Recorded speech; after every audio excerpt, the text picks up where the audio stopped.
साल 2026 में मूंग की खेती करने जा रहे हो तो सबसे बड़ी गलती कर रहे हो इस वीडियो को ना देख के, क्योंकि इस वीडियो को बिना देखे आपने मूंग की बुआई कर दी तो हर साल की तरह फिर वही गलती दोहराओगे और पैदावार कम लेके घाटा उठाओगे। किसान मित्रों, मूंग की बुआई को एक वीडियो में बताना संभव नहीं है, इसलिए हमने इस वीडियो को दो भागों में डिवाइड करा है। पहले भाग में हम बात करेंगे मौसम, मिट्टी, खेत तैयारी, बेसल डोज और साथ ही साथ में वेरायटी के बारे में मैं आपको फुल डिटेल बताऊंगा, और जो बची हुई जानकारी है मैं इसके नेक्स्ट पार्ट में बताने जा रहा हूँ। और आगे आने वाले समय पर स्टेप बाय स्टेप मूंग की आपको हर एक वीडियो मिलती रहेगी। तो जल्दी से कात्यायनी ऑर्गेनिक्स के यूट्यूब चैनल को सब्सक्राइब कर लीजिए और कमेंट बॉक्स में ये जरूर बताएं कि आप मूंग की बुआई कब करने वाले हो।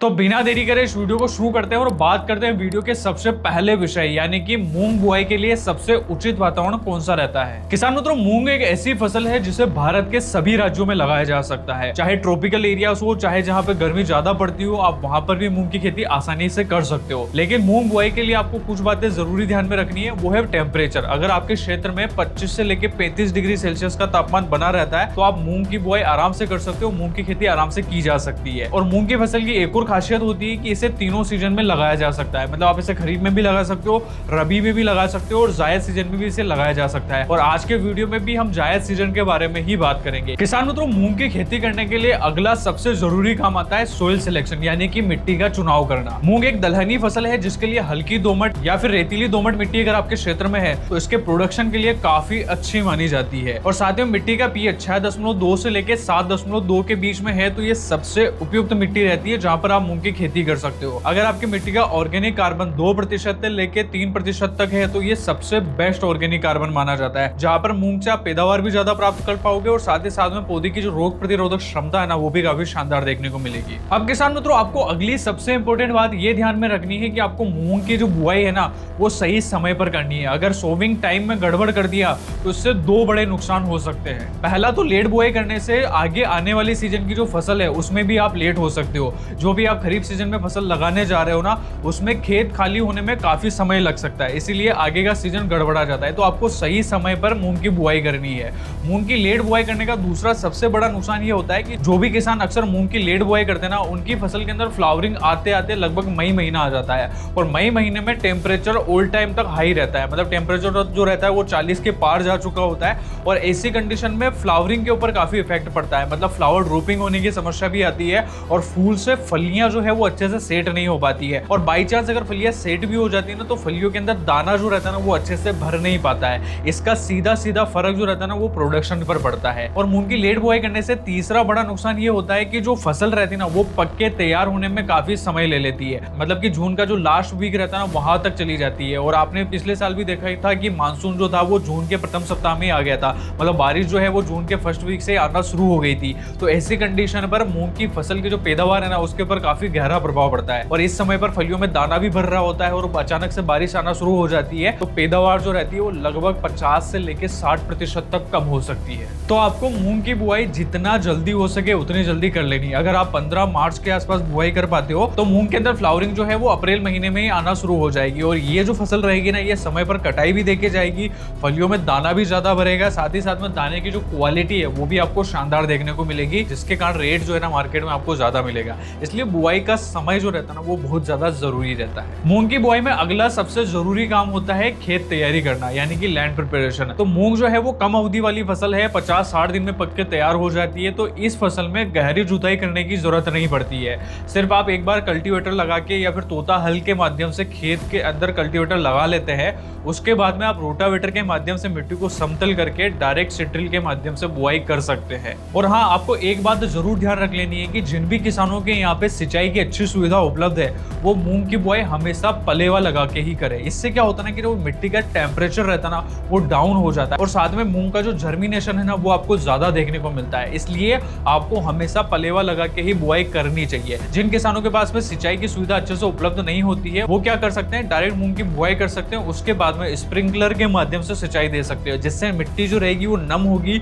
साथ ही साथ में टेम्परेचर जो रहेगा ना वो भी मेंटेन होगा और जर्मिनेशन मूंग का आपको ज्यादा देखने को मिलेगा। तो आप ये दोनों तरीके से कर सकते हो, जैसी आपके पानी की सुविधा है उस प्रकार से आप बुआई कर सकते हो। अब किसानों तो अगली सबसे जरूरी बात आती है बेसल डोज, क्योंकि बेसल डोज जो रहता है ना, इसके ऊपर मूंग की जो पैदावार रहती है ना वो टिकी हुई रहती है, क्योंकि मूंग ऐसी फसल है जिसके अंदर खाद जो रहती है वो एक ही बार डलती है। मतलब आप बुआई जब करोगे ना तभी आप खाद डाल पाओगे, टॉप ड्रेसिंग इसके अंदर नहीं होती है, बीच बीच में खाद आप नहीं डाल पाते हो। तो इसलिए आपको बेसल डोज थोड़ा अच्छे से बनाना है, थोड़ा तगड़ा बनाना है, ताकि फसल की जो शुरुआती अवस्था रहे उससे से ही पौधा अच्छे से बढ़वाड़ ले, पौधे की जड़ें जो है ज्यादा से ज्यादा बने, शाखाओं का निर्माण ज्यादा हो और फलियां जो है आगे चल के ज्यादा आए। इसलिए आपको बेसल डोज के ऊपर सबसे ज्यादा फोकस करना है। और मूंग के पौधे की एक और खासियत होती है कि इसकी जड़ों में नोड्यूल पाए जाते हैं, और इस नोड्यूल में राइजोबियम बैक्टीरिया होता है जो वातावरण में मौजूदा नाइट्रोजन को फिक्स करने का काम करता है। और एक मूंग का पौधा अपने पूरे जीवन काल में लगभग 197 मिलीग्राम नाइट्रोजन को फिक्स करने का काम करता है, जो 1 एकड़ में अगर आप हिसाब लगाओगे तो लगभग 12 किलो से लेके 20 किलो नाइट्रोजन तो मूंग खुद ही बना देगी। मतलब इतनी नाइट्रोजन तो अगर आप बेसल डोज में कम भी रखते हो ना तो भी पौधे के अंदर आपको ज्यादा ज्यादा फुटाव देखने को मिलेगा और बढ़वाड़ देखने को मिलेगी। तो इस गणित के हिसाब से आपको सीधा ध्यान ये रखना है कि मूंग की फसल में आपको नाइट्रोजन युक्त खाद जो है वो कम प्रयोग में लेनी है। जहां पर आप 1 या 2 बैग डालते हो वहां आप आधा बैग भी डालोगे ना तो भी आपको प्रोडक्शन जो है वो काफी शानदार देखने को मिलेगा। तो मूंग की बुआई के समय आपको 25 किलो डीएपी लेनी है, जिसके अंदर आपको फास्फोरस भी मिल जाएगी और हल्की सी मात्रा नाइट्रोजन की भी इसके अंदर होती है, तो नाइट्रोजन भी पौधे को मिल जाएगा। और उसके साथ में आपको जिंक सल्फेट उपयोग में लेना है। जिंक सल्फेट की 5 किलो की मात्रा को 1 एकड़ के हिसाब से डालना है। इससे क्या होगा ना कि पौधे को जिंक भी मिल जाएगा, साथ ही साथ में सल्फर की भी पूर्ति हो जाएगी।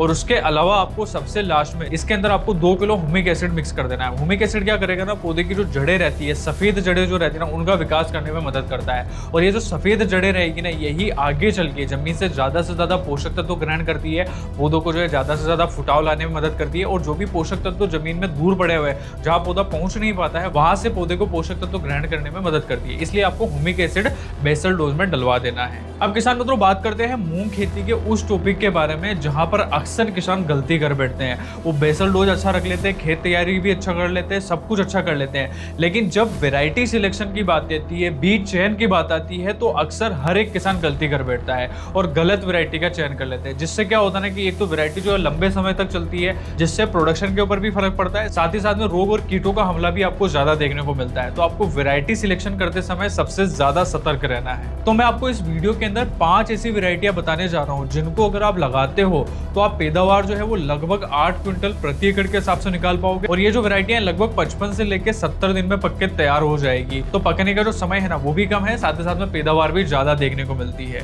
तो इन वैरायटियों में सबसे पहले नंबर पर वैरायटी है SML 668 नंबर, जिसके अधिकतम पैदावार 8 क्विंटल प्रति एकड़ के हिसाब से निकल कर आती है। और ये वैरायटी लगभग 60 से लेकर 65 दिन में पक के तैयार हो जाती है। और दूसरी वैरायटी है MH 421। ये वैरायटी लगभग 10 क्विंटल प्रति एकड़ के हिसाब से उत्पादन देने की क्षमता रखती है और लगभग 60 से लेकर 70 दिन में पक के तैयार हो जाती है, तो पकने में भी ज्यादा समय नहीं लेती है। और वीडियो की तीसरी वैरायटी है IPM 410 3 नंबर, जिसे शिखा के नाम से भी जाना जाता है। ये वैरायटी 65 से लेकर 70 दिन में पक के तैयार हो जाती है और किसानों के बीच में काफी ज्यादा पॉपुलर भी है, तो इस वैरायटी का भी आप चयन कर सकते हैं। वीडियो की चौथी वैरायटी है IPM 205 7 नंबर, जिसे विराट के नाम से भी जाना जाता है। ये सिर्फ 52 और 55 दिन में ही पक के तैयार हो जाती है, मतलब 2 महीने में आराम से कटाई पर आ जाती है। तो इस वैरायटी का भी आप चयन कर सकते हैं। वीडियो की 5वीं वैरायटी है PDM 139, जिसे सम्राट के नाम से भी जाना जाता है। हालांकि ये वैरायटी थोड़ी पुरानी है, लेकिन ये लगभग 52 से लेकर 55 दिन में पक के तैयार हो जाती है, मतलब कि ये 2 महीने से भी कम समय लेती है और कटाई पर आ जाती है। इसकी पैदावार भी काफी शानदार है। अगर आप इसके अंदर अच्छे से मैनेजमेंट रखते हो, 2 या 3 अगर आप इसके अंदर स्प्रे लगा देते हो, तो आप इससे ज्यादा प्रोडक्शन निकाल पाओगे। तो किसान मित्रों, आप इन वैरायटियों के बारे में फुल डिटेल में जानकारी जानना चाहते हो, जैसे कि कौन सी वैरायटी के अंदर पीला मोजक आएगा, किसका दाना कैसा निकलेगा, मीडियम निकलेगा या फिर बोल्ड निकल के आएगा, साथ ही में पैदावार कितनी निकलेगी, कितने दिन में पक के तैयार होती है, ये डिटेल में जानना चाहते हो तो आप स्क्रीन पे दिए हुए वीडियो पर जरूर जाके एक बार इस वीडियो को देखिए। इस वीडियो के अंदर इन वैरायटियों के बारे में फुल डिटेल में मैंने जानकारी दी है। और साथ ही साथ में मूंग खेती के नेक्स्ट पार्ट को देखने के लिए जल्दी से चैनल को सब्सक्राइब कर लीजिए। और इस वीडियो में दी गई जानकारी आपको अच्छी लगी तो इस वीडियो को लाइक करें और अपने किसान मित्रों के साथ में जरूर शेयर करें। धन्यवाद।